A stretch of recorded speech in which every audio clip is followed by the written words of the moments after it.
L'intérêt de l'e-learning pour les SDIS de façon générale, en fait, pour moi, c'est un outil stratégique qui vient compléter l'évolution de la formation voulue par les textes de 2013. Un outil stratégique dans la mesure où il va pouvoir, je dirais, être une alternative complémentaire à la formation en présentiel, puisqu'il va permettre d'apporter notamment un apport de savoir préalablement à des mises en situation pratiques, et on va pouvoir du coup axer notre formation en présentiel sur une formation plus ciblée et mieux adaptée à la formation pour adultes. En avril 2014, effectivement, on a lancé une étude pour faire une cartographie en fait, de la mise en place du e-learning au sein des SDIS.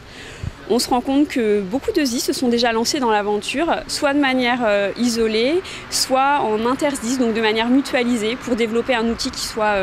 intéressant, pragmatique et qui donne envie aux sapeurs-pompiers de s'investir dans sa formation. Un sapeur-pompier aujourd'hui est majoritairement formé en présentiel,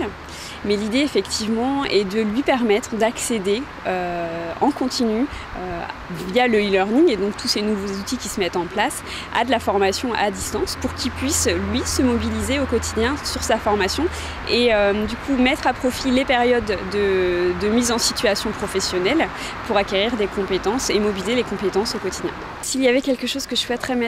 faire ressortir du forum aujourd'hui, mais ce serait de mettre l'accent sur les nouveaux outils qui sont disponibles aujourd'hui pour faire du e-learning, de la formation à distance, qui sont, je pense, des outils